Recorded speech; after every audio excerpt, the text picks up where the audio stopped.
That afternoon, I nervously reviewed the notes I had taken during lunch. I hoped I was doing the right thing. Then I remembered Frank's teasing and Melanie's cold declaration that she was leaving, and decided to go for it. I dialed the number Jerry had given me, and a pleasant male voice answered. "Hello, can I help you?" "Yes, I would like to speak to Mr. Henry Miller," I said as I was instructed. "This is Mr. Miller," the voice replied. "What are you looking for?" "Something from Grove Press," was my reply. "Please give me your name, sir." I considered using an alias, but Jerry was very unequivocal about the need to identify myself accurately. "They're always worried about the police prostitution squad," he told me. "They'll go to great lengths to make sure you're not a cop trying to set them up." I told him my real name. "Are you calling from the office?" Mr. Miller asked. "Yes," I replied, "but this is a personal matter. It has nothing to do with my company." "I understand, sir. Now, could you give me the number of the switchboard through which you work?" "Of course," I said, "but wouldn't you prefer to use my direct line instead?" "No," he replied. "I'll call the main number and ask for you, and then we can get on with your case." Pretty smart, I thought to myself. If he calls and the operator answers, he'll realize he's calling a real company, not a police station. And if that person transfers his call to me, then I'm really an employee of the company. It's not completely reliable, but it's pretty damn good. I gave him the number for the main switchboard, and he hung up immediately. A couple minutes later, my phone rang. The operator transferred the call to me. It was Mr. Miller. He then asked me for my cell phone number. "This will allow us to contact you after hours if we need to," he explained. After I gave it to him, he continued. "Now that we have gone through the identification process," he said calmly, "please tell me how our service can help you. I'm looking for a very special companion who may be available for a series of events that could stretch over a month or more." Said the voice. "That's a little unusual. We don't normally commit to such a long period of time. We may be able to help you, but it will be expensive." He gave me a price that made my eyes water. I swallowed. "That's fine with me, Mr. Miller." "Well, do you have any special requirements?" "Yes," I said. "She has to look like a goddess." He grinned. "Beauty is in the eye of the beholder, sir, but I think you'll be able to find a companion to suit your needs." He paused. "Do you have a pen handy?" When I assured him that I did, he gave me their website address. I noticed that the URL address started with HTTPS, indicating a secure server. When I was done, he said to my surprise that when I was prompted for a username for me to enter Anais Nin. He then gave me a numeric password. "Please understand, sir, that both the username and password will change as soon as you make a selection. This is for both our and your own safety." When I confirmed my understanding, he continued. "Now, regarding payment, sir, once you have made your selection and the girl is scheduled to meet with you, your credit card will be charged the amount you just agreed to. In addition, our clients are expected to show their appreciation directly to their companions. If you are comfortable with this, we recommend a 25% tip." I did a quick calculation in my mind. It had better work, I thought, or I'll both go broke and remain humiliated. "Very good, sir. When you are ready to make your choice, go to our website. You can do the rest there. Good day, sir." After that, the line cut off. I waited until I got home that evening to access the website Henry had given me. The home screen was labeled Capricorn Services, with the slogan, "Satisfying the needs of the most discerning customers." The username and password given to me, NEPGU, led me to the site, and a window opened that could have come straight from the pages of a Victoria's Secret catalog. All the women represented there were so gorgeous that I wondered why they weren't in the modeling business instead of escorting. In fact, I even wondered if the images could have been copied from some modeling agency website as part of some bait and switch. But my buddy Jerry insisted that Capricorn existed in reality, so I decided to take a chance. I assumed I'd target a blonde, but a photo of a woman with shoulder-length dark hair caught my eye, and I impulsively clicked Rhiannon. The confirmation that appeared on my screen assured me that Rhiannon would contact me within 24 hours to arrange our meeting. I was then asked to enter my credit card information. After the card number and expiration date were verified, the screen went dark, and I was suddenly thrown off the site. Out of curiosity, I tried to go back to the Capricorn site, but this time the welcome screen did not recognize my username and password, and after a second attempt, I was thrown back to my home page. I was very impressed with the security their system utilized and decided this was an encouraging sign. If they were going to that much trouble, perhaps their service was as good as Jerry pointed out. The next day, I sat there like a needle waiting for Rhiannon to call. At one point, I even considered pulling out of the deal. Putting my little plan into action was expected to be very expensive, and there were no guarantees of success. But when I went into the break room to pour myself a cup of coffee, the two secretaries chatting there immediately shut up at my appearance and turned away from me. It didn't take a genius to realize who they were talking about. The pain of being the subject of office gossip strengthened my resolve. Whatever happened, I wasn't going to continue to be a helpless victim if I could do anything about it. It wasn't until after dinner that my cell phone rang, and when I answered, a melodious voice said, "Hi, Michael. It's Rhiannon. I'm looking forward to meeting you." I swallowed and then answered, suggesting we meet for dinner to discuss my request. When she agreed, I suggested the same grill that Jerry and I had eaten at. It was small, dark, and far enough away from Eden Point that I was unlikely to run into any of my neighbors. She laughed. "How interesting. I don't think I've ever had the pleasure of dining here before. I look forward to meeting you." At that, she hung up the phone. Let's go, I thought. The grill wasn't very busy on weekdays, which was one of the reasons I'd chosen it, and the low lighting also suited my purposes. But when she walked through the door, it was as if a spotlight had illuminated her. She saw me stand up nervously, walked over, and shook my hand confidently.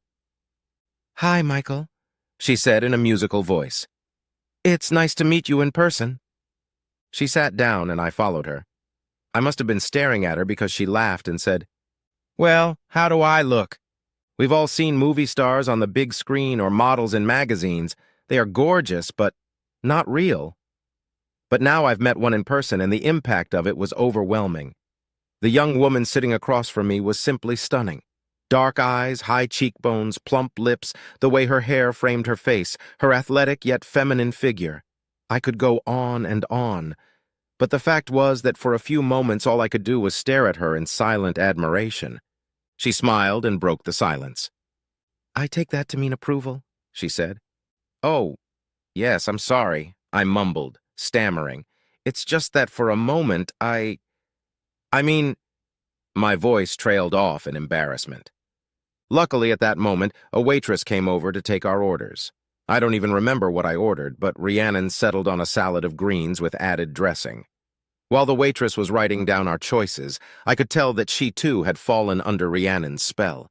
She kept glancing at her until she finally burst into tears. "Aren't you an actress?" Rhiannon smiled sweetly at her. "No, I'm afraid not," she said, and the waitress left, muttering to herself. Their little exchange allowed the rational part of my brain to engage again. I looked at Rhiannon curiously. "I bet that happens to you a lot." She nodded unconsciously. "Yes, it happens quite often." "Can I ask you a question? Why aren't you doing television or modeling? Well, you know," I asked, stammering slightly at the end. "I've considered it," she admitted, "but it's a very cruel world. I may look good to you, but I'm just one of many in this world. The odds of getting there are about the same as a basketball player getting to the NBA. But in my field, I stand out. And unlike a model or actress, I didn't have to starve for years to pay my dues. I was making big money from the start. By the time my looks start to deteriorate, I'll have saved enough to live off my investment for the rest of my life. And if I'm really lucky, I'll find a rich man who wants a trophy wife, and he won't care what she used to do for a living." I couldn't help but nod. I didn't agree with the career she'd chosen, but she definitely approached it wisely. At that moment, the waitress brought our order. After serving Rhiannon, she looked at her again and said, "Are you sure you're not on TV? I'm just sure I've seen you before." Rhiannon shook her head. "I don't think so. If I had been there, I'm sure I would have remembered it." I tried to suppress a laugh as the waitress hurried away. As we began to eat, she looked at me carefully. "So, Michael, why don't you give me an idea of what you mean?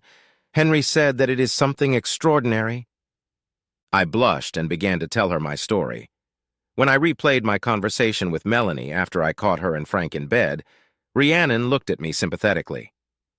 "That was pretty insensitive," she said, and when I described Frank Calhoun and his behavior, she nodded understandingly. "I've met a lot of men of his type." She wiped her mouth gracefully and then folded her hands on the table. "So what exactly do you want to do, and how do I fit into your plan?" I spent the next 15 minutes describing what I hope to accomplish over the next month or so. When I finished, I confessed that I have serious doubts about what I'm trying to do. But I just can't sit there, unopposed and idle, and let them both put me down for nothing. And now that I've met you, I'm starting to think it might work. She smiled broadly. "What a lovely compliment," she said. Then she leaned forward across the table. "You know what? I think I'm going to like this." "Great," I said enthusiastically and reached out to shake her hand to seal the deal. She laughed and shook it firmly. "Doppelgangers," she said with a sly smile. Then she sat up and did something with her body that I didn't quite catch, and suddenly began to exude raw sexuality. I realized I was getting aroused. "Well," she said in a low, sexy voice, "now that we've concluded the business part of our meeting, can we move it to some more cozy place to relax?" My mouth was suddenly dry, and I had to take a sip of water before I could speak. "No," I said. "Tonight should just be about getting to know each other." She gave me a wry smile. "You don't find me attractive?" "Oh, hell no," I muttered. Yes, I don't. It's just that I'm trying to focus on what we're planning to do, and it would be better for me not to mess with you like this, don't you see? But I have a bonus for you." With those words, I handed her an envelope across the table. I had put some large bills in it beforehand. She accepted it solemnly, and it disappeared into her purse. Then she changed her posture again, and her sexual side seemed to recede. I realize that, Michael." She tilted her head slightly to look at me. "You are a very interesting man. I think I'm going to enjoy our little adventure together." With those words, she got up and left, and I was left sitting in the office. For some reason, I felt squeezed like a lemon. What a woman, I thought. We had planned for Phase 1 of Operation Honey Trap to begin on Saturday, shortly after the lunch break. The temperature was already rising in Atlanta, and I figured there would be a big crowd at the pool at Eden Point. I was a little worried about whether Rhiannon would show up, but shortly after noon, a BMW Z4 pulled into my driveway. She came to my door with a small bag, and when I raised my eyebrows, she said, "My swimsuits." She looked around and smiled. "So this is the suburbs. Do you like it here?" I frowned. "Until recently, yes." She patted my cheek. "We're going to fix this." We split up at the club to go to the locker rooms and change into bathing suits. As we agreed, I went out first and found 2 chaise lounges near a table with an umbrella. Before I could get comfortable, I noticed big Frank Calhoun approaching me. "Well, Michael," he said, "I'm surprised to see you in the pool today. I thought you'd learn a lesson from a pro, trying to improve your tennis game." I knew he was trying to provoke me, but I answered dispassionately, "No, today my girlfriend and I want to enjoy the pool and get some sun." Frank wasn't going to let me off that easily. "Oh, you already have a girlfriend? I'd like to meet her." By now, our conversation had gotten the attention of people within earshot. I was fine with that. "Well, you're in luck, Frank. There she is," I said, pointing to the door of the girls' locker room. "Oh, my God." There was silence among the members as Rhiannon approached us. I expected her to be in a bikini, but to my surprise, she was wearing a one-piece swimsuit. But somehow it was much more appealing. It was made of some kind of silvery material that caught and reflected the sunlight, catching the attention of every man and woman in sight. I heard clicks and realized she was wearing stiletto-heeled shoes. They made her calves, thighs, and butt look simply amazing.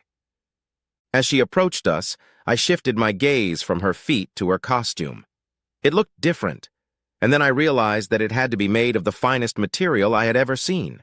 It completely followed every contour of her body, and when I looked closer, it was obvious that the suit was completely unlined. It looked like it had just been painted on her body. She walked over to me and took my hand, pressed her breasts against my bicep, and kissed my cheek. "Oh, that's good, honey," she murmured. "You've got a seat for us." Then she turned to Frank. "Is this your friend, Michael?" I looked at Frank, and to my delight, saw that his mouth was open as he stared at the vision before him. "Rhiannon," I said, "I want you to meet Frank. Frank, this is my girlfriend, Rhiannon." His mouth closed and he quickly held out his hand to shake it. "Welcome to Eden Point," he said rather grandly. "If there's anything I can do to help, please don't hesitate to ask." Rhiannon smiled sweetly. "Oh, how sweet!" She turned to me and shyly asked, "Is everyone here as nice as Frank?"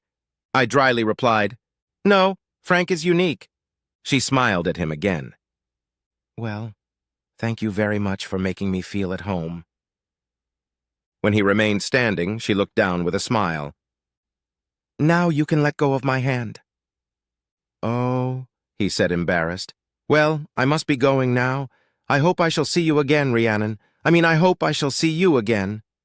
With those words, he turned away awkwardly and walked back to the other side of the pool, looking over his shoulder repeatedly along the way. I glanced in that direction and saw Melanie sitting with her arms crossed. She didn't look pleased. Rhiannon and I settled back into the lounge chairs. She took my hand and pulled me closer to whisper in my ear. "I think that went well." I squeezed her hand. "You were perfect," I assured her. She smiled and gave me a quick kiss on the lips. I know she meant it as a friendly kiss, but 15 minutes later I could still feel her lips on mine. Then she stretched out in the chaise lounge face down. "Put some suntan lotion on me, Michael?" As I happily complied, I was sure I heard male moans nearby. Over the next few hours, I think everyone who was at the pool that day decided to walk past us to see my new girlfriend. I know for a fact that out of my male crew, everyone passed by, and after exchanging a few cheerful words, I decided to introduce them to Rhiannon. She was gracious with everyone, chatting easily as if they were her old friends. At one point, I leaned over and whispered in her ear, "You should have gone into politics." She only smiled and winked at me. "I'm just one step away from that job." I laughed. When it subsided, she leaned toward me again. "Who was she?" I knew exactly who she meant, and I pointed to Melanie on the other side of the pool. "Okay," she said. "Leave that to me." She put on her high-heeled shoes and walked over to Melanie's side of the pool.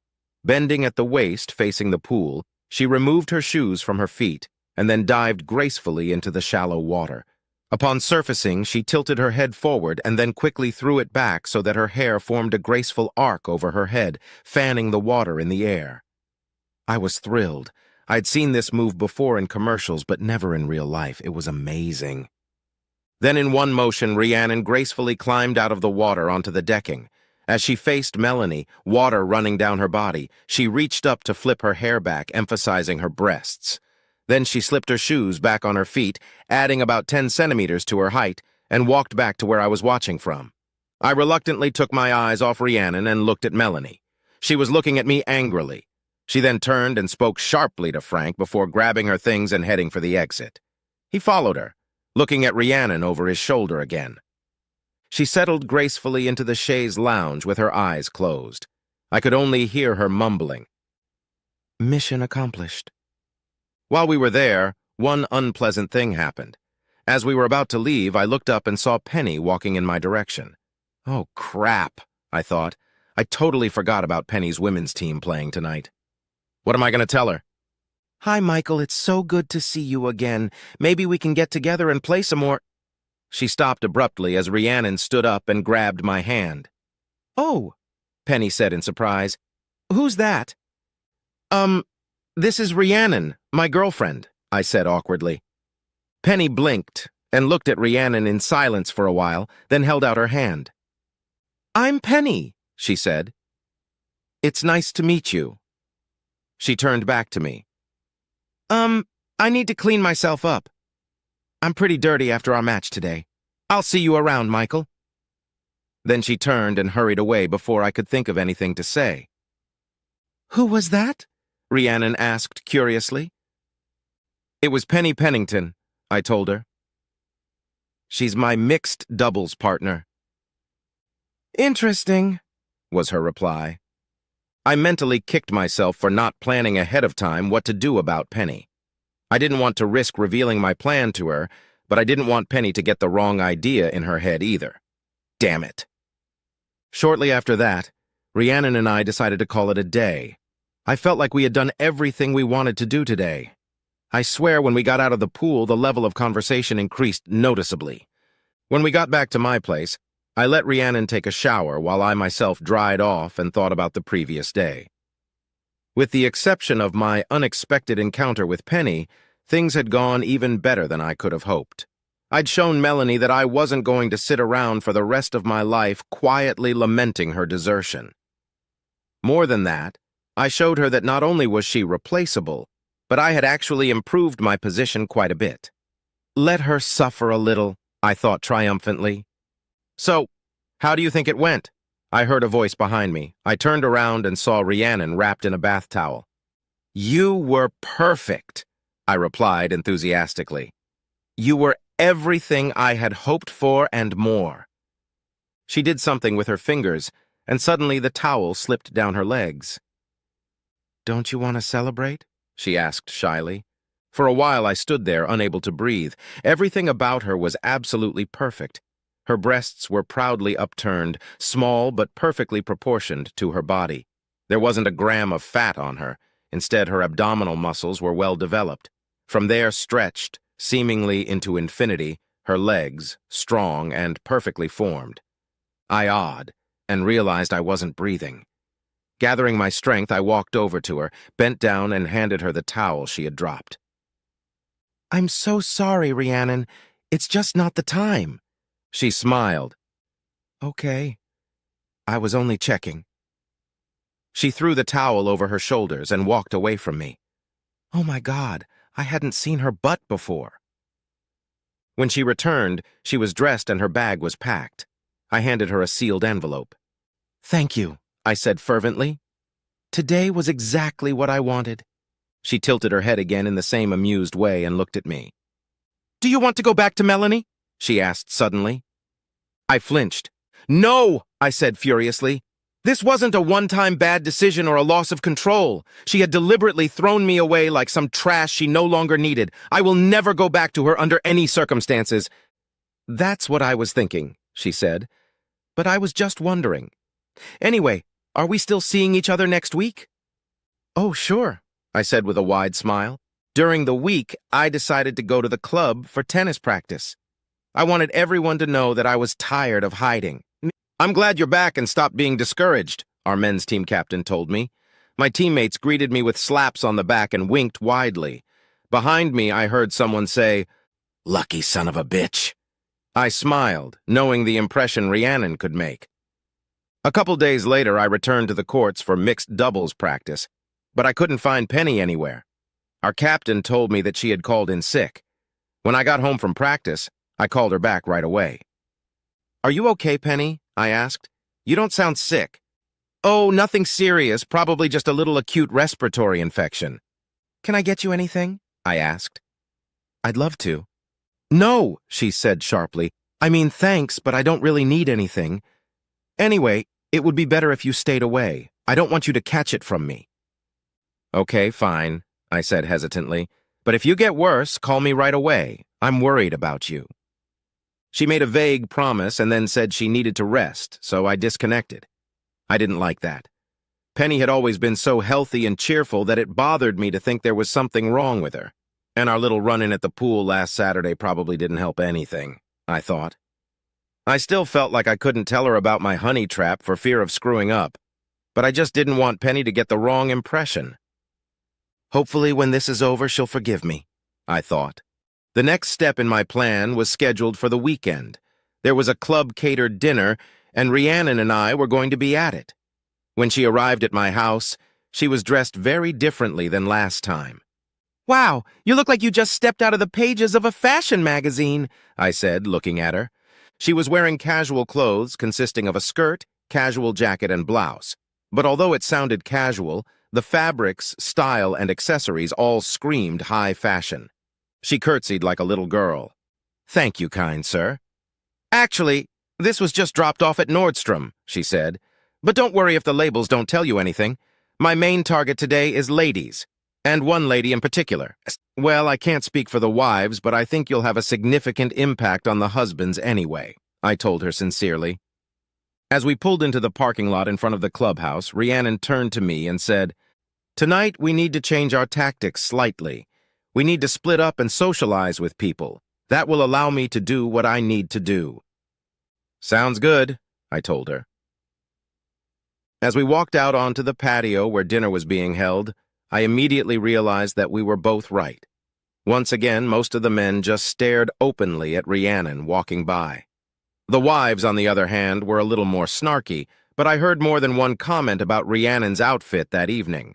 Some of the more daring women asked her where she bought her clothes, and soon Rhiannon was happily exchanging shopping tips with them. After chatting for a bit, she and I got back together for a meal. "Did you have a good time?" I asked her quietly. "Oh, I've been very busy," she said seriously. "I've learned so much about what wives think about the situation with you, Melanie and Frank. More importantly, I've been making your ex's life lousy. I was also flirting with her fiancé quite a bit, and she didn't like it at all." I only grinned. It was obvious Rhiannon knew exactly what buttons to push. I was chatting with one of my teammates when Melanie walked by and beckoned me over. Out of curiosity, I followed her to see what she wanted. When she turned to face me, I saw that her face was flushed with anger. "Well, it looks like you didn't waste any time getting back to dating," she said irritably. "I didn't realize there was some sort of mandatory waiting period," I said sarcastically. "Yeah? I think you're totally out of your league, Michael. Where the hell did you find her? I never met her when we were married." "I met her through work," I said kindly. "Well, I'd be careful if I were you. She looks like a lot more than you can handle." I couldn't help myself. "You're wrong about that, Melanie. I cater to her every chance I get." "You do?" she said sharply. "In that case, you'd better keep her away from Frank."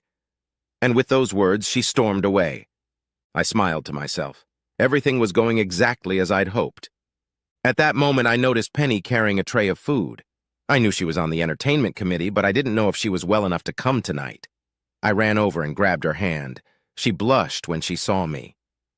"I'm so glad you're feeling better," I told her. "You should have called me and let me know you were feeling well enough to come tonight." "I guess I wasn't sure until the last minute, Michael. Besides, I figured you'd be here with your new girlfriend and I didn't want to bother you." At that moment, Rhiannon walked by, laughing and talking to one of my teammates. "And I see I was right," Penny continued, frowning. She was about to move on, but I grabbed her arm again. "Wait, Penny. We need to talk about our next match." She hesitated for a moment, then obviously made a decision. "Regarding that, Michael, things have gotten really busy for me lately, and, well, I've decided to drop the mixtape and focus on the women's team." I was shocked. "You can't do that, Penny," I blurted out. "You're my partner. Who am I going to find to play?" Penny glanced over my shoulder, and when I looked back, I saw Rhiannon standing there. "You'll find someone, Michael," Penny said. "Now please let me go. I need to carry this food." When I let go of her hand, she rushed away. Rhiannon took my hand and walked with me to a vacant table. When we sat down, she leaned over and whispered, "Just so you know, this girl loves you." "What? No, that's crazy. She's my tennis partner. She was in Melanie's Pilates class." "And if I'm not mistaken," Rhiannon continued, ignoring me, "you have a little crush on her too." "No," I objected. "That's not true. She's just a good friend." "Maybe," she said skeptically. "Anyway, I think we've done all we can for tonight, so let's get out of here." Back at my house, I asked Rhiannon to tell me about what had happened with Melanie and Frank. She smiled smugly. I walked over to where they had arranged the food and sampled it, complimenting her. Melanie clearly didn't appreciate my presence but couldn't say anything.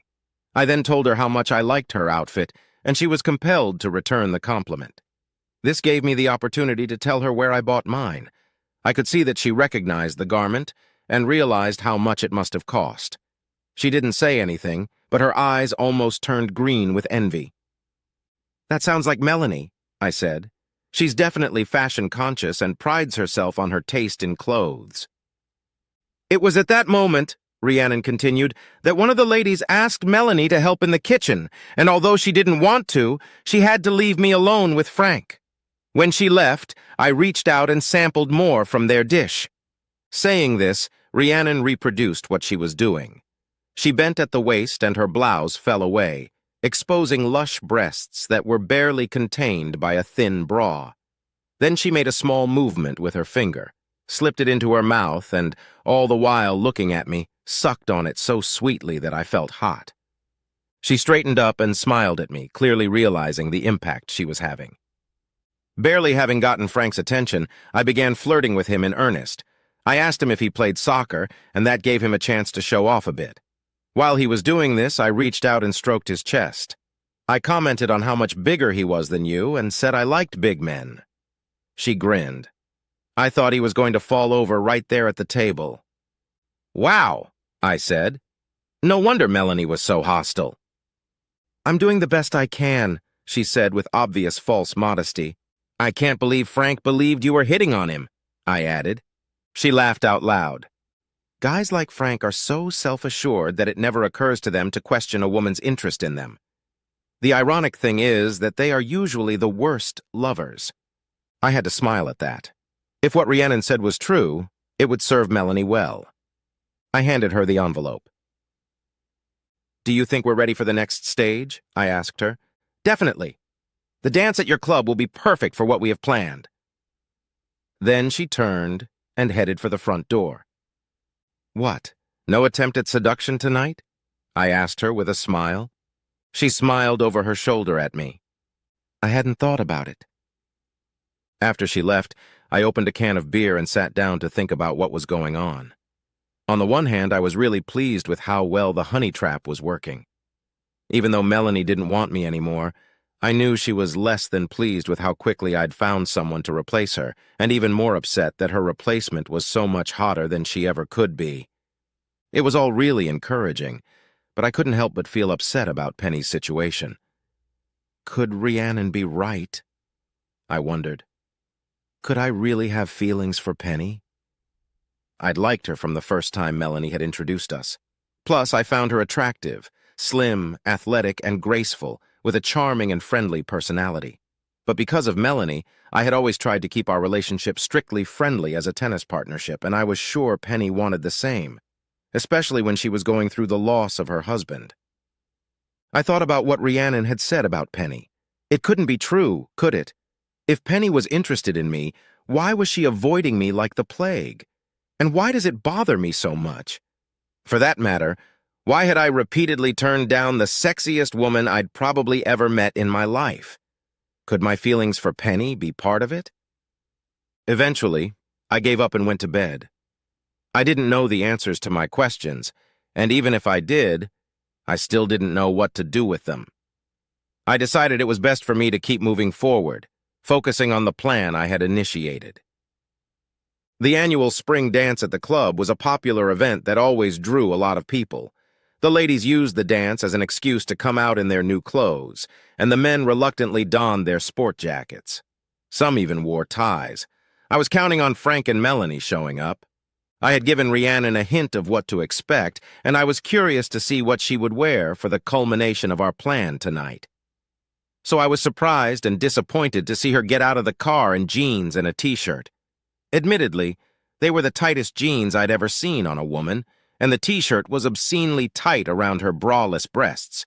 But still, I was expecting something different. My face must have given me away because she stroked it as she slid past me. "You didn't think I'd risk wrinkling my dress on the road, did you? Just let me use my bedroom for a while, and then I'll be ready to go." I had already put on my sports jacket and pants, so I impatiently hung around the office while she got dressed. Damn, I grinned to myself. We're almost like an old married couple. A few minutes later, her voice came to me. Michael, can't you come over here? I need your help. She turned to face me. Will it do? She asked with a slight smile. I couldn't help it.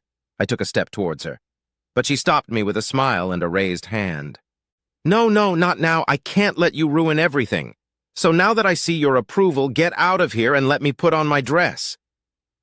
I think I staggered back to my den. A few minutes later, she came out. This time, she was wearing a strapless dress, the same cream color as the trim of her underwear. The color of it matched her hair perfectly. As she walked across the floor, I realized that the dress must have been tailored because the fabric seemed to flow down her limbs like water. With each step, I could clearly see the outline of her thighs, and when she turned, her buttocks clearly tensed. The slit in the side of her dress reached just below the top of her stocking, and when she stood up properly, her perfect leg was exposed with devastating effect. And my blood pressure wasn't helped at all by the fact that I knew exactly what she was wearing under the dress. I swallowed hard.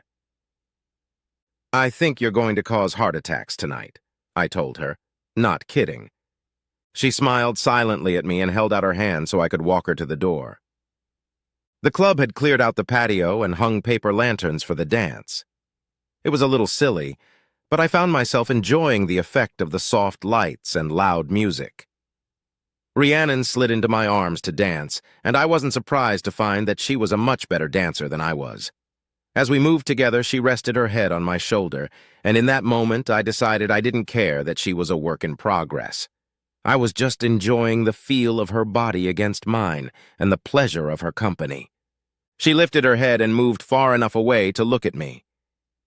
You know, this country life isn't so bad. A girl could get used to it.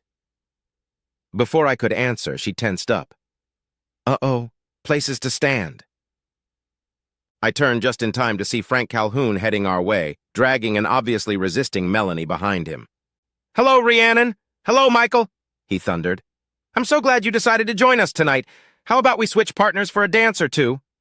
When I agreed, he pulled Rhiannon away from me, leaving a clearly uncomfortable Melanie standing beside me. I held out my hand to her. Would you like to dance for old time's sake? She reluctantly agreed, and when a new song came on, I started dancing with her. It was an interesting experience. I loved this woman and had been married to her for 10 years. However, after what happened, all that was left in me was a strong desire to make her feel what she had done to me. So was our marriage really that bad? I asked. She sighed. No, Michael, it wasn't at all. We had good years and glorious times.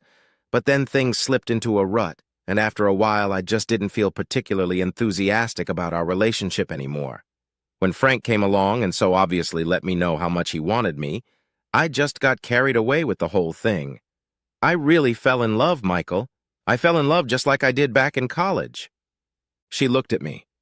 I didn't mean to hurt you, Michael, but I had to do what was right for me. Do you understand? I understand, I said bitterly. You decided to change your shoes on the fly. That's not what I meant, she said defensively. It's all right, I said. I did the same thing. She shuddered, remembering who I was now dating, and I felt some satisfaction. If it was done right later, it would only get better. I looked up and saw Frank and Rhiannon walking toward us hand in hand. There's your girl, Michael, Frank said with a slight smirk. Good night. Then he walked away, and Melanie rushed after him. Rhiannon and I resumed dancing. How did it go? I whispered in her ear. I could almost hear the smirk in her voice. The hook is secure, she said. He's convinced I'm in love with him. He's going to apologize to Melanie, and we're going to meet at the club after everyone leaves. I'm just a little nervous about that part. The timing has to be perfect, I tell her. Just leave it to me. Women know everything about these things. Then she licked my ear and I flinched. As the evening ended, I noticed that the crowd was starting to thin out pretty quickly. I guess I must have been looking around because Rhiannon noticed it. I'm sorry, Michael, she said, but I don't think Penny came over tonight. Am I that transparent? I asked. Like glass, she replied with a slight smile. When we got back to my place, I reached into my pocket and handed Rhiannon another envelope. I may not have a chance to give this to you later, I said, and I want to make sure you're okay." She accepted it almost reluctantly, I noticed. She looked at me for a moment, and then her face changed. The sexy goddess had disappeared somewhere, leaving a real, albeit beautiful woman. "This was the most unusual assignment I've ever had," she said, "and you're unlike any client I've ever had. It's been a little frustrating at times," I blushed, "but I've enjoyed the whole thing immensely." I took both her hands in mine. Intent on revenge, I knew I needed someone with remarkable qualities, I replied. "But I never expected to find someone like you, and I'll never forget you." I suddenly stepped forward and kissed her on the lips. She held the kiss for a few seconds and then pulled back abruptly. She blinked rapidly a few times and hurriedly said, "Don't smudge my lipstick." Then she glanced at the jewel-encrusted watch on her wrist and added, "It's almost time. We have to go. Give me exactly 30 minutes. With those words, she walked out the door, got into her car, and drove away. I stood there for a minute and then made my decision.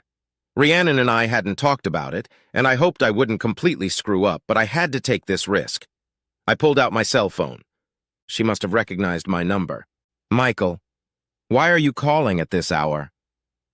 "Penny, I'm about to ask you for the biggest favor of my life. Please, please, please don't ask any questions. Just meet me at the club in 30 minutes. "What's going on, Michael? What is this all about?" "Please, Penny," I begged. "I don't have time to explain. Please believe me. Just come back in 30 minutes. I'm sorry, I have to go." I hung up. Heading towards the clubhouse, I wondered if she would come. The chance was slim, but I figured it was the only chance I had. When I got to the parking lot, there were 2 cars parked there. I pulled out my cell phone again and made another call. "Frank?" Melanie's angry voice came over the phone. "Where are you?" "It's not Frank," I said. "It's Michael." "Michael, what do you want? And why are you calling so late?" she demanded. "I'm calling because I know where Frank is. He's with Rhiannon." "What?" she screamed. "Where are they?" "Listen," I said. "Just find me at the club as soon as possible." Then I hung up the phone. Frank's house was a few blocks away from the clubhouse, but she must have been running because I soon spotted her running through someone's backyard. I intercepted her before she got to the clubhouse. "Where is he?" she raged. "Quiet," I commanded, grabbing her wrist. "You have to be quiet so we can catch them." I led her to the door to the club, which was unlocked, and we tiptoed across the threshold. As we entered the living room, we heard the rustle and rustle of clothes. In the dim light coming through the windows, I saw Melanie's eyes widen. I quickly clamped a hand over her mouth to keep the noise away, then pointed to the light switch on the wall. She nodded understandingly, and we tiptoed over to it. I flicked the switch, and the room was instantly flooded with light. With a startled cry, Frank tried to jump up, but tangled in his pants, which were pulled down to his knees, he tripped and fell to the floor. He jumped to his feet again, desperately pulling up his pants. Behind him, Rhiannon jumped up from where she had been lying on the couch. Her dress had been thrown over the back of the couch, and as she stood up, she pulled her bra over her bare breasts. She was standing there, dressed only in her outrageous underwear, and there could be no doubt in anyone's mind as to what was going on. I had to restrain Melanie while she screamed at Frank, "You bastard! How could you do this to me? We were supposed to be married!" Rhiannon clung to Frank's arm, shrinking behind his back in the face of Melanie's anger. Now that he was wearing pants, Frank's confidence returned. He looked at me boldly, then turned to Rhiannon and asked her, "What do you want now, baby?" "Oh, Frank," she answered in a little girl's voice, "I just want to be with you." As she clung tightly to him, he put his arms around her in a protective gesture, then turned to face us. Despite Melanie's distress, his first words were addressed to me. "Well, Michael, it looks like you've lost your second woman, too." I didn't say a word, but Melanie cried out, "What about us, Frank? What about us?" The big man turned to her. "Look, Melanie, we were fine for a while, but it would never have lasted too long. Now I've found someone better, and I'm going to devote all my time to her." He looked back at Rhiannon, and then turned to Melanie. "You can't blame a guy for wanting to change his shoes, can you?" Hearing those words, even in her pain and anger, Melanie couldn't help but look at me guiltily. Rhiannon turned and deftly put on her dress. Then she turned and put her arms around Frank's neck. He leaned over and kissed her. "Come on, baby. Let's get out of here," he said, pulling her toward the door. "Go ahead, Frank," she said.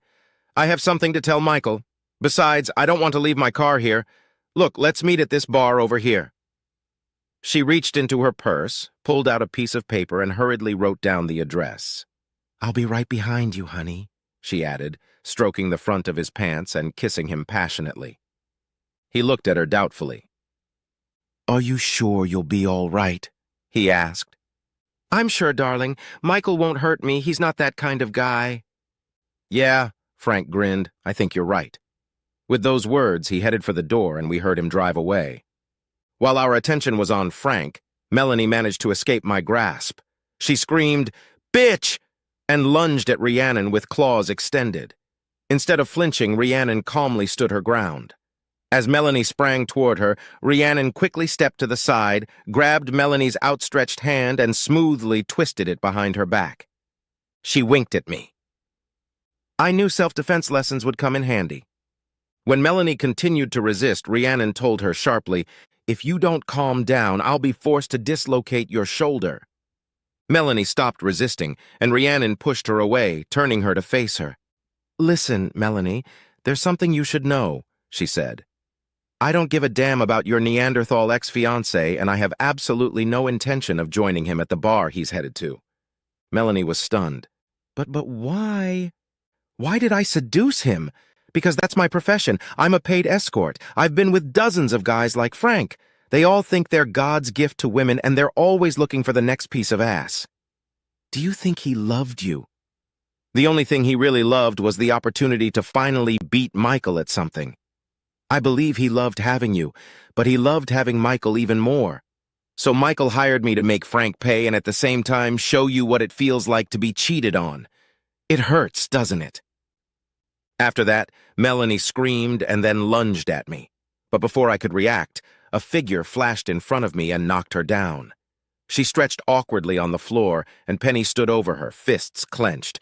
"You deserve it, Melanie. After what you did to Michael, you deserve so much more." Melanie lay silently sobbing. It seemed to me that her feelings were hurt more than her body. Penny turned to face me, and I could see tears streaming down her face. "Was it really true?" she asked me. "Is she really not your girlfriend?" "No," I told her solemnly. "She was my partner in the honey trap we set for Frank and Melanie, but nothing more." "But she's so beautiful," Penny objected. "I could never compete with someone like her." Rhiannon walked over and put her hands on Penny's shoulders. "Silly girl, I never stood a chance. He only had eyes for you." Penny looked at me again. "You mean you never even?" Rhiannon stepped in again. "No, Penny, he never did. There was no way I could have distracted him from you long enough for him to touch me, and I was, believe me, giving him that opportunity." Penny didn't say anything, but she looked at me with shining eyes. Rhiannon grinned at both of us. "I think it's time for me to get out of here. I've had tougher assignments than this, but this one is tiring me out for some reason." At that moment, Melanie got up from the floor. "What about me? Where am I supposed to go? I can't go back to Frank's house, not after what happened." Penny looked at her thoughtfully. "I don't know what you'll do tomorrow, but you can sleep at my house tonight. I'll go with Michael." With those words, she kissed me hard. I took her hand and decided never to let go again. But something was bothering me, so I turned to Rhiannon again. "What about Frank? Where did you send him anyway?" She laughed. "That's the address of a gay bar I know. I wonder how long he'll sit there before he realizes I'm not coming." Then the smile on her face faded, and she looked at me intently. "Good luck, Michael. You're a special man, and I won't forget you." She leaned toward me and kissed me gently. I felt Penny squeeze my hand even tighter. Then Rhiannon turned to Penny, and her face took on a hard expression. "Treat him right, understand? If I ever hear that you didn't, I'll be back, and this time I won't take no for an answer." The fierce expression left her face, replaced by a look that I later realized was sadness. She reached out and patted my cheek. "But I don't think I'll be so lucky." Then she reached into her purse and slipped something into my hand. "Goodbye," she said, and then she turned and walked out the door, swaying her hips magnificently. I looked at my hand. There were 4 unopened envelopes in it,